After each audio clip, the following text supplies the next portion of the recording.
Hey, my brothers and sisters in Christ. I'm doing the second video clip of the dream that I had, holding Moses' rod and me and the pastor.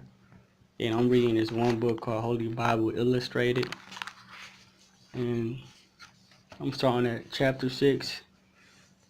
Well, not chapter 6, but Exodus 6 and chapter 7.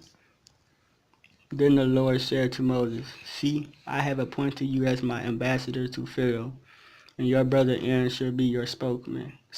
Tell Aaron everything I say to you, and he will announce it to Pharaoh, demanding that the people of Israel be allowed to leave Egypt. But I will cause Pharaoh to stubbornly refuse, and I will multiply my miracles in the land of Egypt. Yet even then Pharaoh won't listen to you, so I will crush Egypt with a final major disaster and then lead my people out. The Egyptians will find out that I am indeed God when I show them my power and force them to let my people go." So Moses and Aaron did as the Lord commanded them. Moses was 80 years old and Aaron 83 at this time of their confrontation with Pharaoh. Then the Lord said to Moses and Aaron, "Pharaoh will demand that you show him a miracle to prove that God has sent you. When he does, Aaron is to throw down his rod and it will become a serpent. Aaron's rod becomes a serpent." So Moses and Aaron went in to see Pharaoh and performed the miracle as Jehovah had instructed them. Aaron threw down his rod before Pharaoh and his court, and it became a serpent. Then Pharaoh called in sorcerers, the magicians of Egypt, and they were able to do the same thing with their magical arts. Their rods became serpents too, but Aaron's serpent swallowed their serpent. Pharaoh's heart was still hard and stubborn, and he wouldn't listen, just as the Lord had predicted. The Lord pointed this out to Moses, that Pharaoh's heart had been unmoved, and that he would continue to refuse to let the people go. The Nile River turns into blood. Nevertheless, the Lord said, "Go back to Pharaoh in the morning to be there as he goes down to the river. Stand beside the river bank and meet him there, holding in your hand the rod that turned into a serpent. Say to him, 'Jehovah, the God of the Hebrews, has sent me back to demand that you let his people go to worship him in the wilderness. You wouldn't listen before. And now the Lord says this, you are going to find out that I am God. For I have instructed Moses to hit the water of the Nile with his rod, and the river will turn to blood. The fish will die, and the river will sink, so that the Egyptians will be unwilling to drink it.' Then the Lord instructed Moses, 'Tell Aaron to point his rod toward the waters of Egypt, all its rivers, canals, marshes, and reservoirs,' something like that. And even the water stored in bowls and pots and homes will turn to blood.' So Moses and Aaron did as the Lord commanded them, as Pharaoh and all of his officials watched Aaron hit the surface of the Nile with the rod, and the river turned to blood. The fish died, and the water became so foul that the Egyptians couldn't drink it, and there was blood throughout the land of Egypt. But then the magicians of Egypt used their secret arts, and they too turned water into blood. So Pharaoh's heart remained hard and stubborn, and he wouldn't listen to Moses and Aaron, just as the Lord had predicted, and he returned to his palace unimpressed. Then the Egyptians dug wells along the river bank to get drinking water, for they couldn't drink from the river. 1 week later, frogs covered the land. Then the Lord said to Moses, "Go in again to Pharaoh and tell him, Jehovah says, let my people go and worship me. If you refuse, I will send vast horde of frogs across your land from one border to the other. The Nile River will swarm with them, and they will come out into your houses, even into your bedrooms and right into your beds. Every home in Egypt will be filled with them. They will fill your ovens and your kneading bowls. You and your people will be immersed in them." Then the Lord said to Moses, "Instruct Aaron to point the rod toward all the rivers, streams, and pools of Egypt, so that there would be frogs in every corner of the land." Aaron did, and the frogs covered the nation. But the magicians did the same with their secret arts, and they too caused frogs to come up upon the land. Then Pharaoh summoned Moses and Aaron and begged, plead with God to take the frogs away, and I will let the people go and sacrifice to him. Be so kind as to tell me when you want them to go," Moses said, "and I will pray that the frogs will die at the time you specific, everywhere except in the river. Do it tomorrow, Pharaoh said. All right, Moses replied. It should be as you have said. Then you will know that there is no one like the Lord our God. All the frogs will be destroyed except those in the river. So Moses and Aaron went out from the presence of Pharaoh, and Moses pleaded with the Lord concerning the frogs he had sent, and the Lord did as Moses promised. Dead frogs covered the countryside and filled the nation's homes. They were piled into great heaps, making a terrible stench throughout the land. But when Pharaoh saw that the frogs were gone, he hardened his heart and refused to let the people go, just as the Lord had predicted. Dust become itchy lice.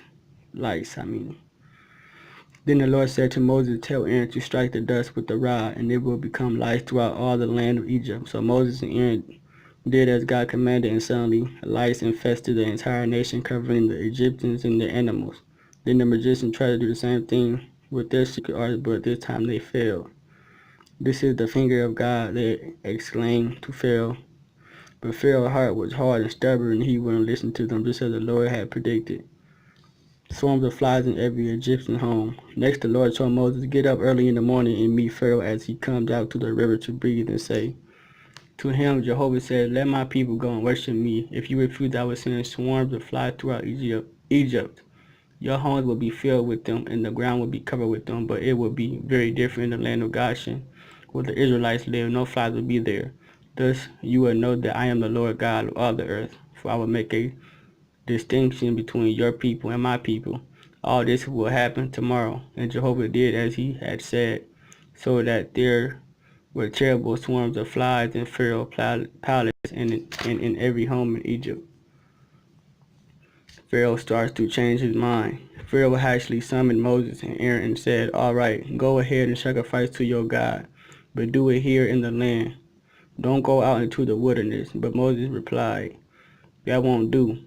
Our sacrifices to God are hated by the Egyptians, and if we do this right here before their eyes, they will kill us. We must take a 3-day trip into the wilderness and sacrifice there to Jehovah our God as he commanded us. All right, go ahead, Pharaoh replied, but don't go too far away. Now hurry and plead with God for me. Yes, Moses said, I will ask him to cause the swarms of flies to disappear.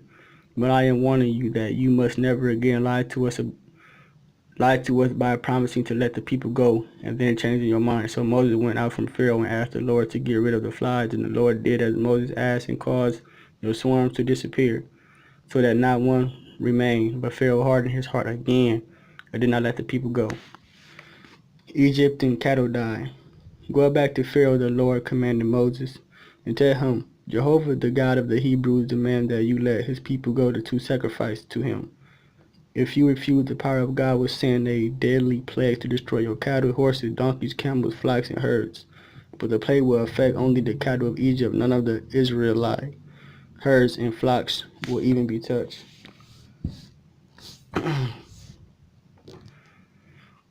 The Lord announced that the plague would begin the very next day, and it did. The next morning, all the cattle of the Egyptians began dying. Not one of the Israelite herds was even sick. Pharaoh sent to see whether it was true that none of the Israelite cattle were dead. Yet when he found out that it was so, even then his mind remained unchanged, and he refused to let the people go. Bulls covered people and animals alike. Then Jehovah said to Moses and Aaron, take ashes from the kindling. Moses tossed it into the sky as Pharaoh watches. It will spread like fine dust over all the land of Egypt and cause bulls to break out upon people and animals alike throughout the land. So they took ashes from the kindling and went to Pharaoh as he watched. Moses tossed it toward the sky, and it became bulls that broke out on man and animals alike throughout all Egypt. And the magician couldn't stand before Moses because of the bulls, for the bulls appeared upon them too. But Jehovah hardened Pharaoh and his stubbornness so that he refused to listen, just as the Lord had predicted to Moses. Then the Lord said to Moses, get up early in the morning and stand before Pharaoh and tell him, Jehovah the God of the Hebrews said, let my people go to worship me. This time I am going to send a plague that will really speak to you and to your servants and to all the Egyptian people, and prove to you there is no other God in all the earth. I could have killed you all by now, but I didn't, for I wanted to demonstrate my power to you and to all the earth. So you still think You are so great, do you, and defy my power, and refuse to let my people go? Well, tomorrow, about this time, I will send a hailstorm across the nation such as there has never been since Egypt was founded. Quick, bring in your cattle from the fields. For every man and animal left out in the field will die beneath the hail. Some of the Egyptians, terrified by this threat, brought their cattle and slaves in from the field, but those who had no regard of the word of Jehovah left them out in the storm. Then Jehovah said to Moses, point your hand toward heaven and cause the hail to fall throughout all Egypt upon people, animals, and trees. So Moses held out his hand, and the Lord sent thunder and hail and lightning. It was terrible beyond description. Never in all the history of Egypt had there been a storm like that.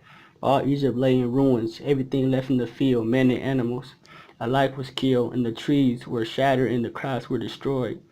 The only spot in all Egypt without hail that day was the land of Goshen, where the people of Israel lived. Then Pharaoh sent for Moses and Aaron. I finally see my fault, he confessed. Jehovah is right, and I and my people have been wrong all along. Beg God to end this terrifying thunder and hail, and I will let you go at once. All right, Moses replied. As soon as I left the city, I will spread out my hand to the Lord, and the thunder and hail will stop. This will prove to you that the earth is controlled by Jehovah. But as for you and your officials, I know that even yet you will not obey him. All the flax and barley were knocked down and destroyed, for the barley was ripe and the flax was in bloom. But the wheat and the emmer were not destroyed, for they were not yet out of the ground. So Moses left Pharaoh and went out of the city and lifted his hand to heaven to the Lord. When the thunder and hail stopped and the rain ceased pouring down, when Pharaoh saw this, he and his officials sinned yet more by their stubborn refusal to do what they had promised. So Pharaoh refused to let the people leave, just as the Lord had predicted to Moses. Chapter 10. Locusts stripped the land bare. Then the Lord said to Moses, go back again and make your demand upon Pharaoh. But I have hardened him and his officials so that I can do more miracles demonstrating my power. What stories you can tell your children and grandchildren about the incredible things I am doing in Egypt? Tell them what fools I made of the Egyptians and how I proved to you that I am Jehovah. So Moses and Aaron requested another audience with Pharaoh and told him, Jehovah, the God of the Hebrews, asked, how long will you refuse to submit to me? Let my people go so they can worship me. If you refuse tomorrow, I will cover the entire nation with a thick layer of locusts so that you won't even be able to see the ground, and they will finish destroying everything that escaped the hill. They will fill your palace and the homes of your officials and all the house of Egypt. Never in the history of Egypt has there been a plague like this will be. Then Moses stalked out. The court official now came to Pharaoh and asked him, are you going to destroy us completely? Don't you know even yet that all Egypt lies in ruins? Let the men go and serve Jehovah their God. So Moses and Aaron were brought back to Pharaoh. All right, go and serve Jehovah your God, he said, but just who is it you want to go? We will go with our sons and daughters, flocks and herds. Moses replied, we will take everything with us, for we must all join in the holy pilgrimage. In the name of God, I will not let you take your little ones. Hold on. In the name of God, I will not let you take your little ones. Pharaoh retorted, I can see your plot. Never. You that are men, go and serve Jehovah, for that is what you asked for. And they were driven out from Pharaoh's presence. Then the Lord said to Moses, hold out your hand over the land of Egypt to bring locusts. They will cover the land and eat everything the hail has left. So Moses lifted his rod, and Jehovah caused an east wind to blow all that day and night.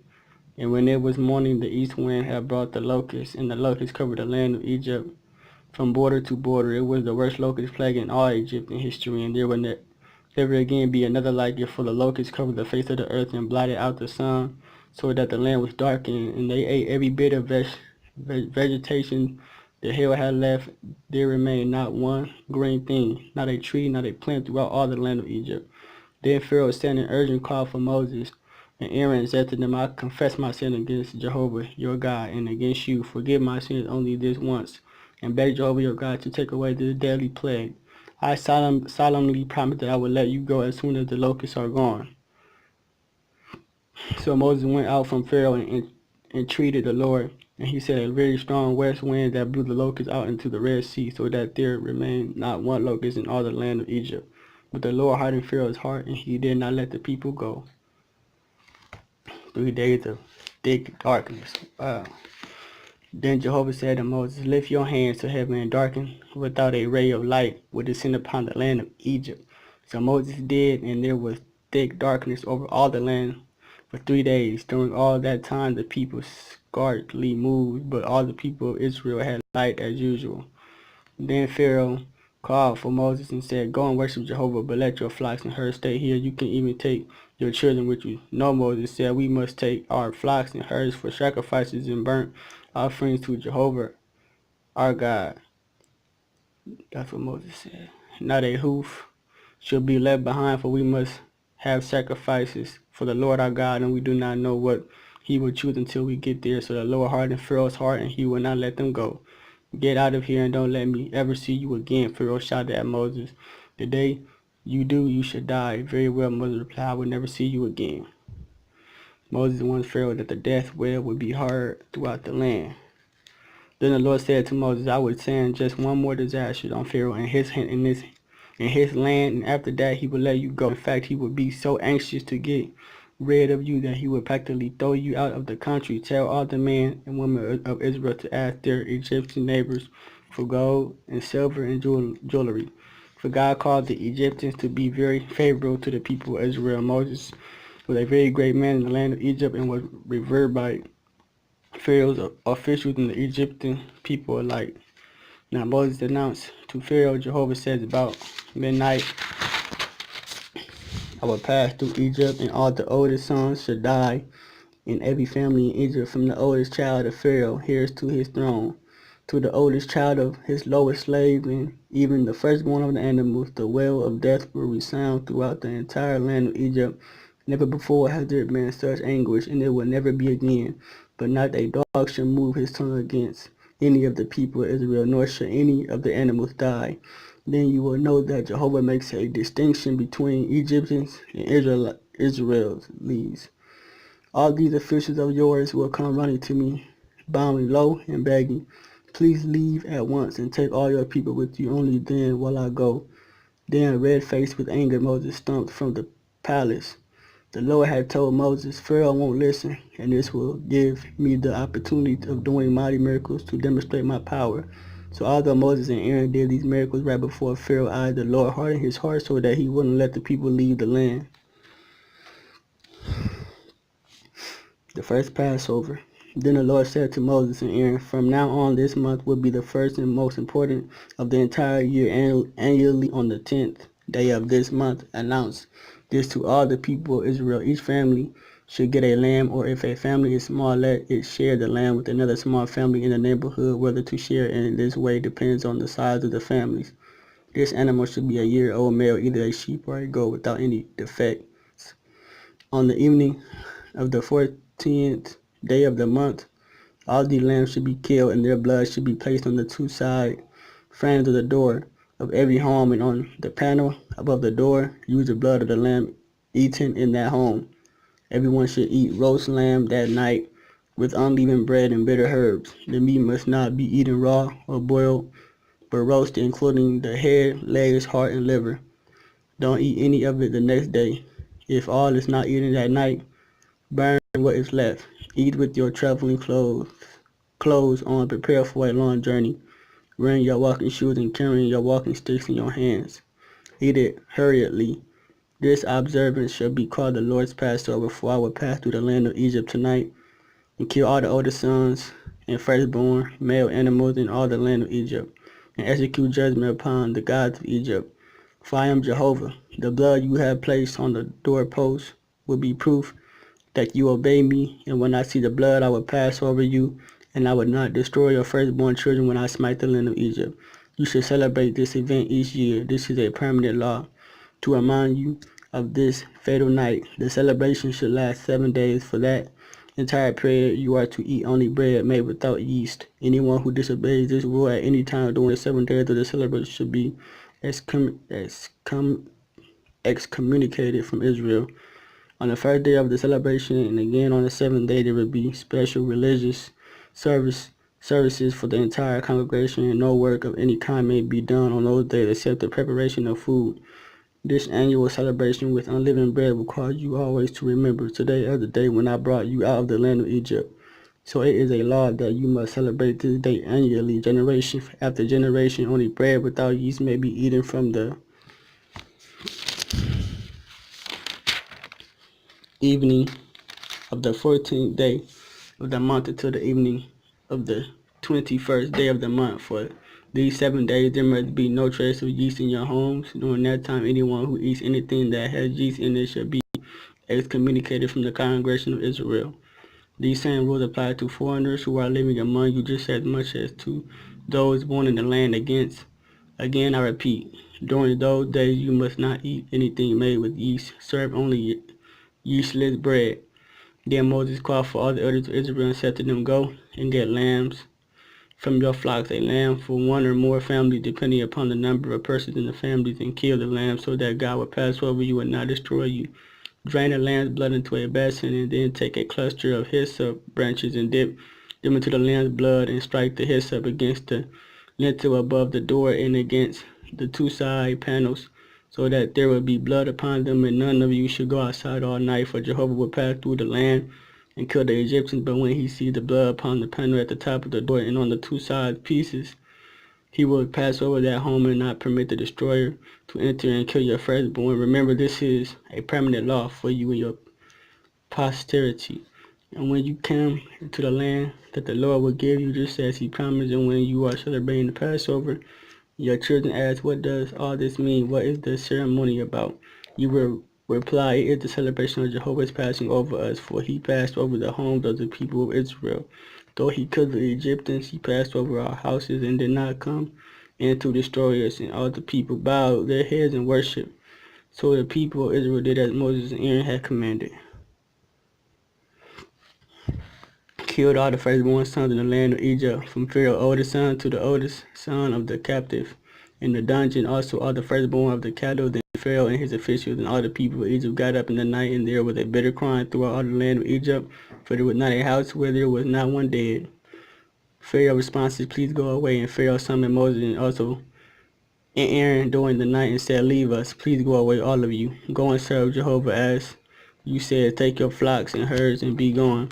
And give me a blessing as you go. And the Egyptians were urging upon the people of Israel to get them out of the land as quickly as possible, for they said, We are as good as dead. For the Israelites took with them their bread, dough without yeast, and bound their kneading into the spare clothes and carried them on their shoulders. And the people of Israel did as Moses said, and asked the Egyptians for silver and gold, jewelry, and for clothing. The Lord gave the Israelites favor with the Egyptians, so that they gave them whatever they wanted, and the Egyptians were practically stripped of everything they owned. Yeah, y'all, that's all. I'm gonna read. I should read when he did that with the rod and the Red Sea. I mean, they split it. The Red Sea. Yeah, y'all, that's all I'm gonna read. God bless you all. I love you all. Hopefully this video encouraged somebody or touched somebody, and have a blessed night.